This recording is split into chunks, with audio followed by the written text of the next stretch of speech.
법원이 바이든 정부의 이민 정책에 다시 제동을 걸었습니다. 시민권자와 결혼한 불법 입국한 배우자와 그 자녀에 대한 사면에 대해 시행 보류 명령을 내렸습니다. 연방기관이 현대자동차그룹의 조지아주 전기차 전용 공장에 대한 환경 허가를 재검토할 예정인 것으로 알려졌습니다. 공장 가동에도 영향이 있을 것으로 보여 귀추가 주목됩니다.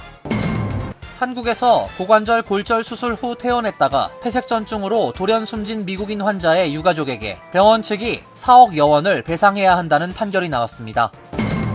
뉴욕시에서 배터리 화재 피해가 심각한 상황입니다. 특히 전기자전거와 노트북, 전자담배 등에 사용하는 소형 배터리에 의한 화재가 잇따르고 있습니다. 뉴욕시의 버스 무임승차에 대한 지적이 잇따르고 있습니다. 버스 무임승차로 인한 재정 손실이 약 3억 달러로 지하철 손실을 넘어서고 있습니다. 이상은 오늘의 주요 뉴스입니다. 시청자 여러분 안녕하십니까? KBN 뉴스입니다. 법원이 바이든 정부의 이민 정책에 다시 제동을 걸었습니다. 시민권자와 결혼한 불법 입국한 배우자와 그 자녀에 대한 사면에 대해 시행 보류 명령을 내렸습니다. 시행 일주일 만인데요. 또 다시 긴 법률 공방이 이어질 것으로 예상됩니다. 보도에 김태희 기자입니다. 텍사스주 연방법원 판사 제이 캠벨 바커는 어제 미국에서 체류 중인 불법 이민자가 미 시민권자와 결혼한 경우 영주권 신청 자격을 부여하는 국토안보부의 정책 시행을 최소 2주 동안 보류하라고 명령했습니다. 바커 판사는 이 청구는 상당한 중요성이 있으며 법원이 지금까지 할 수 있었던 것보다 더 면밀한 검토가 필요하다고 밝혔습니다. 이 소송의 쟁점이 된 정책은 국토안보부가 가족 함께 두기란 이름으로 지난 19일부터 시행한 프로그램입니다. 불과 시행 일주일 만에 법원의 제동에 걸리게 됐습니다. 이 정책은 약 10년 이상 계속 미국에서 체류한 불법 이민자가 시민권자와 결혼한 경우에 당사자와 그의 기존 자녀에게 영주권을 신청할 수 있는 자격인 가석방 지위를 부여하는 것입니다. 하지만 텍사스주를 비롯해 아이다호, 엘라베마 등 공화당이 주 정부 권력을 쥔 16개 주는 이 정책이 헌법을 위반한다며 합동소송을 제기했고 법원은 이들의 손을 들어줬습니다. 텍사스 연방법원 판사는 해당 정책 시행을 당장 중단하게 해달라는 원고 측 주장을 받아들여 일시 보류를 명령했지만 추가 검토를 거쳐 이런 조처를 다시 해제할 수 있습니다. 또 보류 명령이 유지된다 하더라도 바이든 정부가 항소하면 소송은 연방 대법원까지 올라갈 수 있습니다. KBN 뉴스 김태희입니다. 연방기관이 현대자동차그룹의 조지아주 전기차 전용 공장에 대한 환경 허가를 재검토할 예정인 것으로 알려졌습니다. 환경단체가 공장에 필요한 대규모 지하수 개발로 인근 지역의 가정과 농지는 물론 습지, 하천까지 영향을 받을 수 있다고 주장한 데 대한 조치입니다. 공장 가동에도 영향이 있을 것으로 보여 귀추가 주목됩니다. 육군 공병대는 최근 서한에서 현대차 조지아 전기차 공장 프로젝트가 미치게 될 영향을 재평가할 계획이라고 밝혔습니다. 육군 공병대는 조지아주와 지역 경제개발기관이 2022년 현대차 전기차 공장에 환경 허가를 내어주면서 주요 식수원인 지하수를 하루 최대 660만 갤런을 사용하길 원했다는 점을 언급하지 않았다는 점을 지적하고 있습니다. 육군 공병대는 연방정부기관으로 미국 내 주요 인프라 설립 프로젝트에 대한 환경 영향 평가를 담당하고 있습니다. 현대차의 요구사항은 올해 초 조지아주 환경보호국이 전기차 공장에 물을 공급하기 위한 4개의 신규 지하수 개발 제안을 검토하는 과정에서 세부 사항이 알려졌습니다. 이에 한 환경단체는 지난 6월 당국이 환경허가 재평가에 나서지 않을 경우 소송에 나서겠다며 압박에 나섰습니다. 이 단체는 한 지역에 펌핑이 집중되면 가정 및 농업용 우물 등에 지역적인 영향을 미칠 것이라며 가장 큰 의문은 이 모든 것들이 지역 내 자연 샘물과 습지, 지류 및 하천 등 자원에 어떤 영향을 미치느냐는 것이다라는 설명입니다. 당국이 환경 영향 재평가에 들어가면서 전기차 전용 공장 가동에도 영향을 미칠 가능성이 있습니다. 현대차는 당초 2025년 양산 계획이었으나 연내 가동으로 일정을 앞당긴 것으로 전해진 바 있습니다. 한국에서 고관절 골절 수술 후 퇴원했다가 폐색전증으로 돌연 숨진 미국인 환자의 유가족에게 병원 측이 4억여 원을 배상해야 한다는 1심 판단이 나왔습니다. 환자가 폐색전증 발생 가능성이 높은 백인이었음에도 신중하게 진찰해 예방을 위한 각종 조치를 하지 않았다는 점이 인정됐습니다. 한국 법조계에 따르면 서울중앙지법 민사합의 15부는 미 육군 군무원 A씨 유족이 병원과 주치의를 상대로 낸 손해배상 소송에서 피고들은 공동해 4억 2,300여만 원을 지급하라며 원고 일부 승소로 판결했습니다. 사망한 A씨는 2019년 8월 17일 오후 2시께 자전거를 타다가 빗길에 넘어져 왼쪽 고관절이 부러졌습니다. 그날 밤 병원에서 고관절 핀 삽입 고정 수술을 받은 뒤 상태가 양호하다고 판단돼 사고 엿새 만에 퇴원했습니다. 그러나 퇴원 4일째 급작스럽게 몸 상태가 악화됐고 다른 병원 응급실로 이송됐지만 2시간 30분 만에 숨졌습니다. 국립과학수사연구원 부검 결과 사인은 피떡이 혈관을 막는 폐동맥혈전 색전증으로 나타났습니다. 유족들은 병원 측의 과실로 A씨가 사망했다며 총 15억 7,600여만 원의 손해배상 소송을 제기했습니다. 재판부는 폐색전증이 동양인보다 서양인에게 나이가 많을수록 더 발병률이 높다는 연구 결과를 토대로 원고 일부 승소로 판결했습니다. 통상 고관절 수술 후 폐색전증이 발생할 위험이 높은 기간은 수술 후 2에서 3주 내지 1개월이고 3개월까지 지속된다는 연구 결과를 들어 적절한 예방 조치를 취했어야 한다는 판단입니다. 재판부는 미국인 남성의 기대 수명 등을 토대로 A씨의 가동 연한을 70세인 2030년까지로 보고 앞으로 받을 수 있는 임금, 군인연금 등을 현재 가치로 환산한 손해액을 산출한 뒤 피고들의 책임을 30%로 결정했습니다. 뉴욕시에서 배터리 화재 피해가 심각한 상황입니다. 특히 전기 자전거와 노트북, 전자담배 등에 사용하는 소형 배터리에 의한 화재가 잇따르고 있는데요. 뉴욕시는 리튬이온 배터리는 반드시 지정 장소에 폐기해야 할 것을 당부했습니다. 뉴욕시 소방국에 따르면 뉴욕시에서 리튬이온 배터리로 인한 화재는 2022년 이후 626건 발생했으며 이로 인해 26명의 사망자가 발생했습니다. 올해는 현재까지 배터리 화재로 인해 최소 50명이 부상을 입었습니다. 최근에는 배터리가 쓰레기 트럭 내부에서 폭발하는 사고가 늘어나고 있는 것으로 파악됐습니다. 폐기된 배터리로 인해 발생한 쓰레기 트럭 화재 사건 수는 2017년 한 건에서 지난해 28건으로 급증했고 올해 8월 초까지는 23건의 화재가 발생했습니다. 폐기물 운송업체는 쓰레기 압축기 아래 리튬이온 배터리가 있거나 배터리가 액체와 섞이면 폭발이 일어날 가능성이 크다며 이로 인해 뉴욕시 환경미화원들이 위험에 처해 있다고 설명했습니다. 뉴욕시 위생국에 따르면 리튬이온 배터리, 플라스틱, 유리 등을 수거하는 브루클린 선셋파크의 재활용 센터에서는 배터리로 인한 화재가 정기적으로 발생하는 것으로 파악됐습니다. 위생국은 화재 예방을 위해 리튬이온 배터리를 쓰레기통이나 재활용 수거함, 전자폐기물 수거함에 버리지 말고 매주 토요일과 매월 마지막 주 금요일 운영되는 지정 장소에 폐기할 것을 권고했습니다.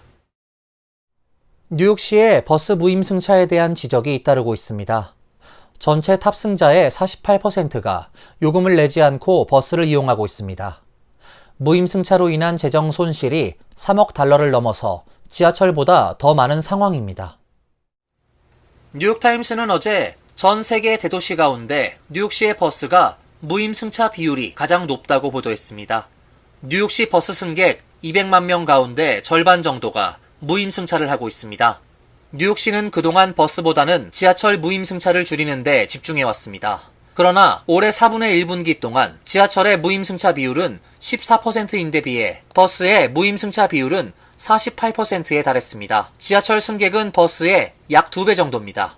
무임승차가 늘어남에 따라 MTA는 심각한 재정 압박을 받고 있습니다. 지난 2022년 버스 무임승차로 인한 손실이 3억 1,500만 달러에 달했으며 지하철 무임승차 손실은 2억 8,500만 달러를 기록했습니다. 버스 승객 가운데 무임승차가 많은 이유는 요금이 너무 비싸기 때문이라는 주장입니다. 지하철과 버스 요금은 1회 탑승에 $2 90센트입니다. 지하철과 달리 버스가 요금을 내지 않고 탑승하기 쉬운 점도 지적됩니다. 또 버스 노선이 적고 교통체증이 심해 버스가 느리고 신뢰할 만한 교통수단이 되지 못하는 점도 무임승차 비율이 높은 이유로 꼽힙니다. 뉴욕시는 버스 운전자의 안전과 저소득층의 이동 보장 문제 때문에 무임승차 문제를 해결하는 데 적극 나서지 못하고 있습니다. 2019년 버스에 경찰관을 배치하겠다는 계획이 발표되자 격렬한 반발이 일었고 MTA는 일부 노선에만 비무장 경비원을 태워 요금 징수를 시도하고 있지만 큰 효과를 보지 못하고 있습니다. 무임승차의 심리를 연구한 그레이엄 큐리 모나시대 교수는 버스 기사는 체포 권한도 없고 공격당할 때 보호받지도 못한다며 뉴욕의 경우 특히 위험이 크다고 지적했습니다. 천년 만에 홍수로 불릴 만큼의 강수량을 기록한 서포 카운티에 대해 캐시 호컬 뉴욕 주지사가 요청한 연방 비상사태 선포를 조 바이든 행정부가 수락했습니다. 이로써 연방재난관리청과 소기업청으로부터 기금 지원이 가능해집니다. 뉴욕 주지사실에 따르면 바이든 행정부는 어제 기록적 폭우로 인해 막대한 피해가 발생한 서포 카운티의 연방 비상사태 선포를 승인했습니다. 이로써 이 지역 다리, 도로, 수자원 시설 등 공공시설을 재건하는 데 긴급 자금 투입이 가능해집니다. 저금리 대출도 검토할 수 있게 됩니다.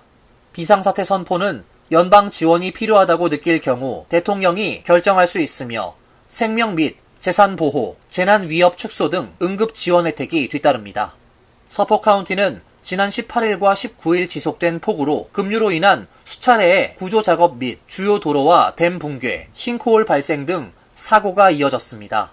주지사실 추산 피해자는 2,000여 명에 달합니다. 뉴욕 주지사는 지난 23일 비상사태를 선포했고 뉴욕주 주택 및 커뮤니티 재건국을 통해 주택 피해를 입은 수재민들을 위한 지원책을 발표했습니다. 이에 따라 피해 주택 중 총 가구 수입이 지역 평균 대비 150%를 초과하지 않는 신청자는 최대 $50,000의 보조금을 받을 수 있게 됩니다. 오는 11월 대선과 함께 치러질 상하원 선거에서 공화당의 승리가 점쳐지고 있습니다. 다만 지지율이 상승하고 있는 해리스 효과가 변수로 작용할 것으로 보입니다. 11월 5일 선거는 대통령 선거와 함께 주별로 2명씩 배정된 6년 임기의 연방 상원 의원 100석 중 34석, 2년 임기의 연방 하원 의원 435석 전원에 대한 선거가 함께 치러집니다. 정치 전문 매체 더힐과 선거 전문 사이트 디시전 데스크 HQ에 따르면 공화당이 상원 선거에서 승리할 확률은 67%로 상원에서 51에서 55석을 차지할 것으로 예측됐습니다. 현재 49석을 차지하고 있는 공화당이 2석만 더 확보하면 상원에서 다수당을 차지할 수 있습니다. 이번 선거에서 민주당 의석 중 6곳은 공화당에 넘어갈 수 있는 취약한 지역으로 분류됐습니다. 반면 공화당의 경우 민주당의 의석이 넘어갈 수 있는 선거구는 2곳으로 전망됐습니다. 공화당에 유리한 정치 지형인 셈입니다. 공화당이 하원에서 승리할 가능성은 56%로 조사됐습니다. 현재 하원은 공화당이 다수당입니다. 공화당과 민주당은 각각 하원에서 220석과 211석을 차지하고 있습니다. 디시전 데스크는 공화당이 최소 215석, 민주당이 210석을 차지할 것으로 예측했습니다. 나머지는 예측이 어려운 경합 지역으로 분류됐습니다. 상습 먹튀범 때문에 현상금까지 내걸었던 버지니아 페어팩스 한인식당에 수백만 명의 팔로워를 거느린 틱톡 스타가 방문한 사실이 알려지면서 고객이 급증하는 등 대박 조짐을 보이고 있습니다. 최근 워싱턴 포스트 등 지역 언론 매체에 따르면 음식 비평가로 활동 중인 틱톡 스타 K3가 한인 알렉스 강 대표가 운영하는 페어팩스 서클에 오코노미 아시안 그릴에 들러 음식을 먹은 후 동영상을 올렸습니다. K3는 오코노미 그릴을 아시안 치폴레라고 소개하며 주문한 음식을 차 안에서 먹었습니다. NBC 워싱턴은 그 후 이 동영상을 본 사람들이 대거 오코노미 그릴로 몰려들자 업소 측은 급기야 온라인으로 주문하는 사람들에게만 서비스를 제공한다는 표지판을 문에 붙여야 할 정도로 성황을 이루고 있다고 소개했습니다. 강 대표는 하루에 단 6개만 주문받은 적도 있었다며 이렇게 많은 사람들에게 노출되는 것은 식당 업주의 꿈과 같다고 말했습니다. K3는 최근 상습 먹튀 사건을 당한 강 대표에게 $3,000를 기부했으며 기부금을 받은 강 대표는 일부는 지역 교사들을 위해 사용하고 남는 돈은 직원들 보너스로 줄 것으로 알려졌습니다. 이어서 간추린 소식입니다. 주한미군 복무 중 징계를 받고 본국으로 송환되기 직전 무단으로 월북한 병사가 일부 혐의를 인정한 것으로 전해졌습니다. 트래비스 킹 측 변호인은 어제 성명에서 킹 이병은 자신의 행동에 책임지고 유죄를 인정할 것이라며 육군으로부터 14개 혐의로 기소됐으며 그중 탈영을 포함해 5가지에 대해 인정할 예정이라고 설명했습니다. 상관 불복종과 부사관 폭행 혐의에 대해서도 유죄를 인정하는 것으로 알려졌습니다. 기병대 정찰대원이었던 킹은 2022년 10월 서울의 한 클럽에서 피해자를 폭행한 혐의로 구금됐고 이후 석방된 지 약 일주일 뒤인 지난해 7월 미국 송환을 위해 공항으로 이송됐으며 비행기를 타지 않고 도주했습니다. 다음날 공동경비구역 견학에 참여했고 무단으로 군사분계선을 넘어 월북했습니다. 국립공원 관리소에 따르면 지난 25일 오전 11시 30분께 그랜드 캐니언 국립공원 내 콜로라도강 인근에서 여성의 시신 한 구가 발견됐습니다. 시신의 신원은 애리조나주 길버트에서 온 33세 여성 체노아 니커슨으로 확인됐습니다.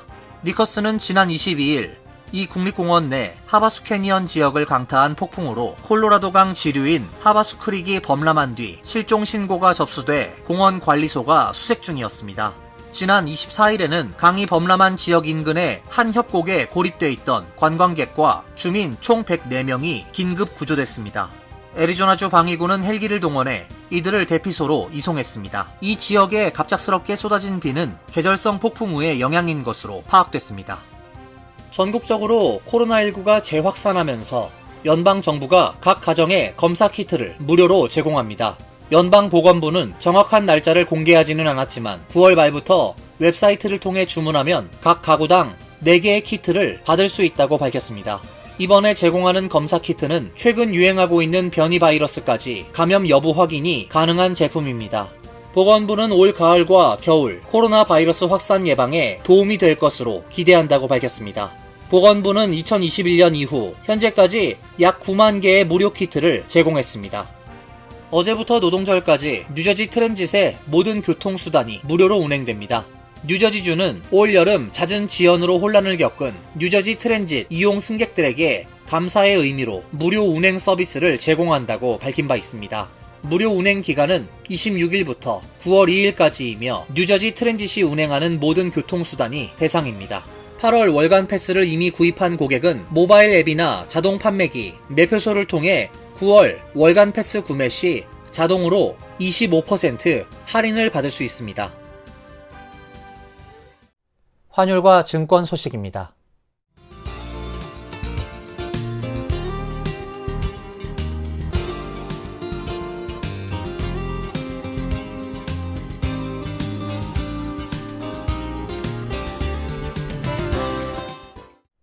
이어서 날씨입니다. 내일은 기온이 올라가면서 무더운 날씨가 예상됩니다. 한두 차례 강한 소나기도 예보되어 있습니다. 낮 최고 기온 93도, 섭씨 34도, 밤 최저 기온 66도, 섭씨 19도로 예상됩니다. 목요일부터는 기온이 다시 내려갑니다. 당분간 큰 더위 없이 쾌적한 날씨가 이어지겠습니다. 이상으로 KBN 뉴스를 마칩니다. KBN과 함께 즐거운 시간 되시길 바랍니다. 미 동부 최대 한인방송 KBN이 제작하는 KBN 뉴스는 웹사이트 mykbn.com 그리고 유튜브와 페이스북에서 다시 보실 수 있습니다. 좋아요, 구독, 알림 설정은 뉴스 제작에 큰 도움이 됩니다.